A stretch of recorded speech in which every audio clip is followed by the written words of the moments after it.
Good morning everyone, कैसे हो बच्चों।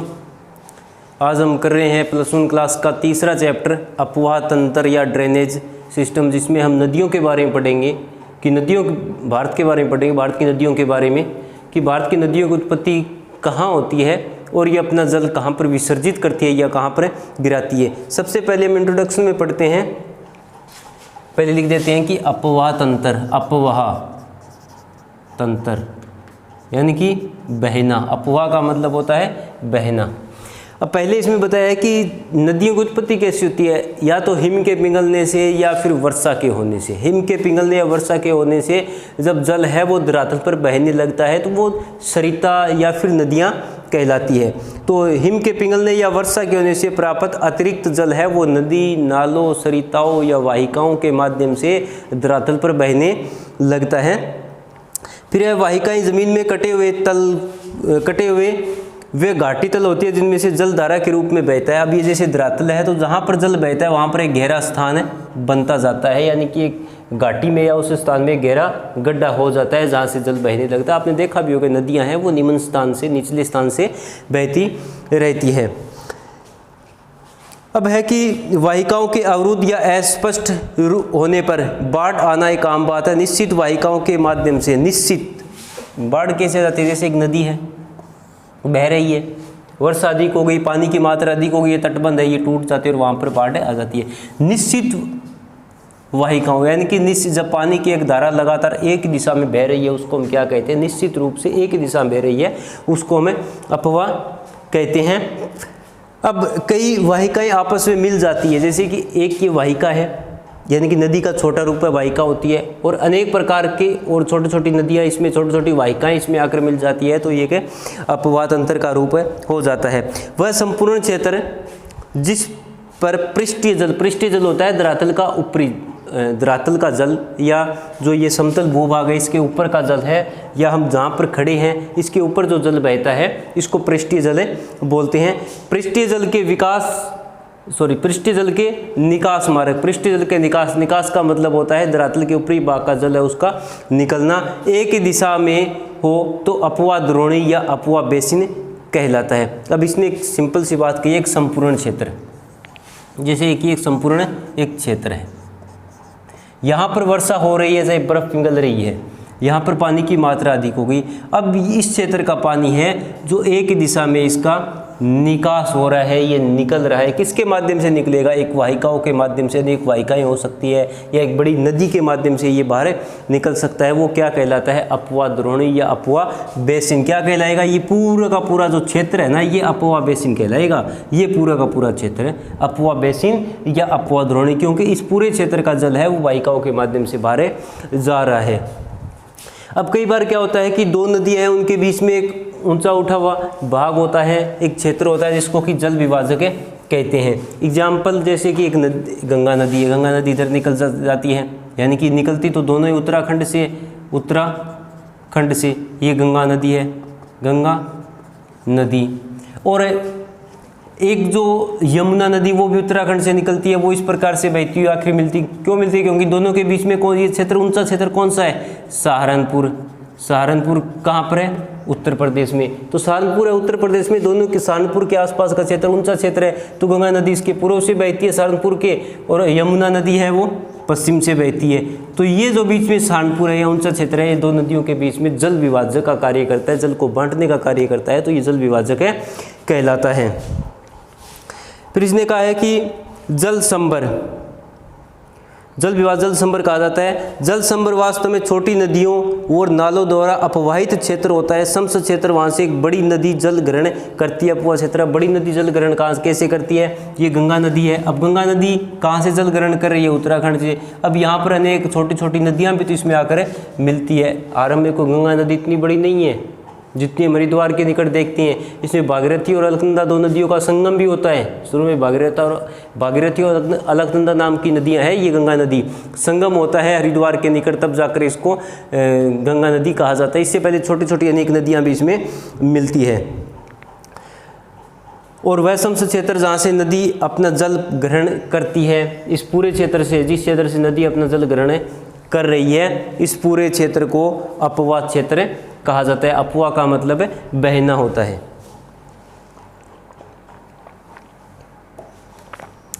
उसके बाद में है प्रमुख अपुआ प्रतिरूप है।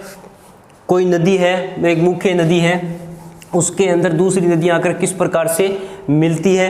अब इसमें पहले प्रतिरूप का मतलब जैसे एक नदी है, ये गंगा नदी, इस प्रकार से गंगा नदी बहती है। अब इसमें नदियां हैं वो किस प्रकार से आकर मिलती है, वो अपुआ प्रतिरूप है कहलाता। पहला इसने बताया है धूमा कर्तिक। धूमा कर्तिक या एक वृक्ष, जैसे एक वृक्ष होता है, ये सीधा वृक्ष है, अब इसकी इस प्रकार से ऊपर से टहनियाँ होती है, अब ये टहनियाँ इस चारों ओर इसके निकली होती है, या फिर आपने जड़ें कई बार देखी होगी, इस प्रकार की इसकी जड़ें होती हैं। इस प्रकार का प्रतिरूप है वो धूमा कर्तिक या वृक्षाकार, इसको क्या कहते हैं, धूमा कर्तिक।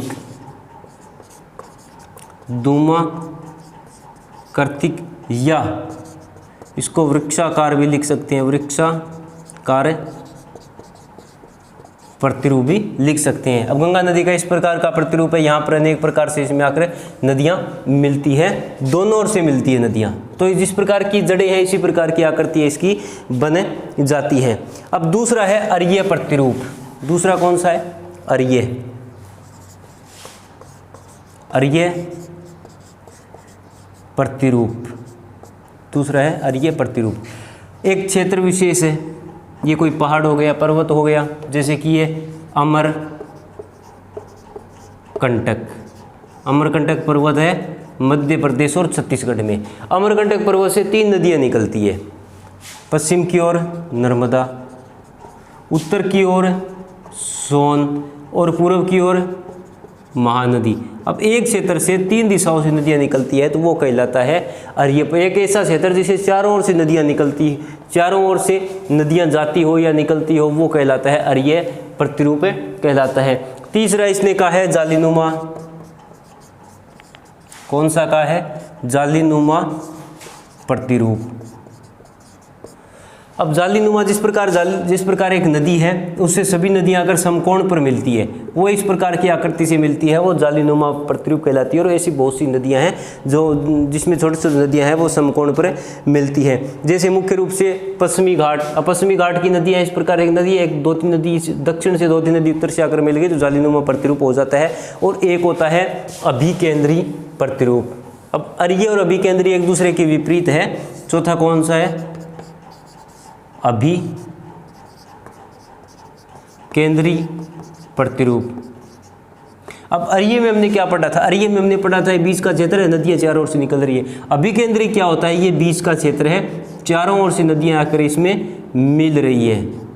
ये चारों ओर से नदियाँ हैं, यहाँ पर आकर पानी अपना गिरा रही है, वो आता है अभिकेंद्री प्रतिरूप के अंतर्गत। और इस प्रकार की आकृति है, वो पहाड़ों में छोटी छोटी झीलें होती है, वहाँ उसके छोटी छोटी नदियाँ हैं, उस जल अपना गिराती रहती है। या फिर रेगिस्तान में इस प्रकार का काम, राजस्थान में जैसे छोटी छोटी नदियाँ हैं वो निकलती है और एक झील में पानी डाल देती है। अब भारतीय अपुआ तंत्र का वर्गीकरण है जल विसर्जन के आधार पर। अब जल विसर्जन, विसर्जन का मतलब होता है जल का गिराना। अब भारत की नदियाँ हैं वो एक तो अरब सागर,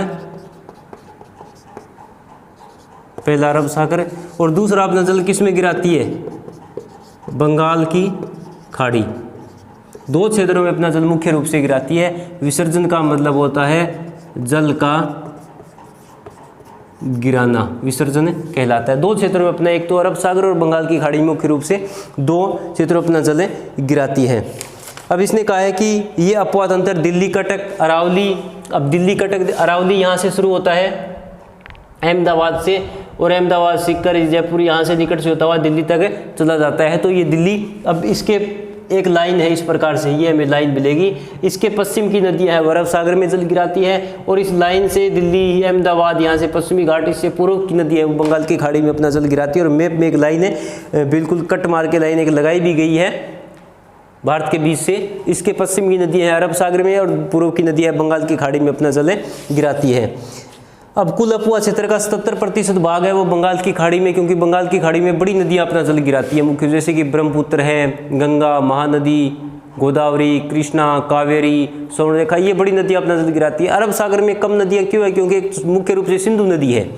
सिंधु नदी तिब्बत से बहकर आती है तो भारत के जम्मू कश्मीर पाकिस्तान, तो उसके अधिकतर पानी का है वो प्रयोग कर लिया जाता है। पानी की मात्रा कम बचती है और उसके अलावा वहाँ भारत में छोटी छोटी नदियाँ, इसलिए अरब सागर में जल कम है, गिराती है। जल संभर के आधार पर, जल संभर का अर्थ हमने पहले पढ़ा था कि एक नदी कितने क्षेत्र से जल को भाग कर लाती है, इस क्षेत्र से जल भाग कर लाती है वो जल संभर कहलाता है। इसमें 3 भागों में बांटा गया। प्रमुख नदी बेसिन, क्योंकि ये बड़ी नदियाँ हैं जो कि अधिक क्षेत्र से जल को भाग कर लाती है, जिसमें कि महानदी, गंगा, ब्रह्मपुत्र और उसके बाद में गोदावरी, नर्मदा, ताप्ती। मध्यम, जिसका कि अपवा क्षेत्र है वो 2000 से 20,000 वर्ग किलोमीटर के बीच में। भारत के बहुत सी नदियाँ इसमें कालिंदी है, पेरियार है, मेघना है और लघु नदी बेसिन, जो कि छोटी छोटी नदियाँ थोड़ी सी दूर चलती है और अपना जल गिरा देती है। अब उद्गम, उद्गम का अर्थ क्या होता है? उद्गम, उद्गम, उद्गम का अर्थ होता है उत्पत्ति, कि भारत की नदियों की उत्पत्ति है वो 2 क्षेत्रों से होती है, एक है हिमालय और दूसरा है प्रायद्वीपीय पठार। तो भारत की नदियों की उत्पत्ति है वो 2 क्षेत्रों से होती है और एक उद्गम के आधार पर हम 2 भागों में बांटते हैं, एक है हिमालय अपवा तंत्र और दूसरा है प्रायद्वीपीय अपवा तंत्र। हिमालय यानी कि यहाँ से जिन नदियों की उत्पत्ति होती है, प्रायद्वीप ये जो दक्षिण भारत का क्षेत्र है यहाँ से जिन नदियों की उत्पत्ति होती है वो प्रायद्वीप के अंतर्गत आता है। भारत में अपवा तंत्र का विकास किस प्रकार से हुआ है कि हिमालय तंत्र, पहले ऐसा माना जाता है कि यहाँ से असम से एक नदी पश्चिम की ओर हिमालय पर्वत, धीरे धीरे इसका विकास हुआ है। पहले तिब्बत हिमालय का विकास हुआ, फिर महान हिमालय का, फिर लघु हिमालय और उसके बाद में शिवालिक हिमालय का। तो तिब्बत हिमालय का विकास होता है, माना जाता है कि भारत के यहाँ से पूर्व असम से एक नदी है पश्चिम की ओर बहती थी जिसको कि हिंद बर्मा नदी कहते हैं। उसके बाद में जैसे हिमालय ऊपर उठा, इसका उत्थान हुआ तो इस हिमालय पर्वत ने इसी हिंद बर्मा नदी को 3 भागों में तोड़ दिया, जिसको आज हम सिंधु, गंगा और ब्रह्मपुत्र 3 भागों में मानते हैं। जिस प्रकार से इसका विकास है हुआ है और कुछ वैज्ञानिकों ने इसके बारे में बताया भी है।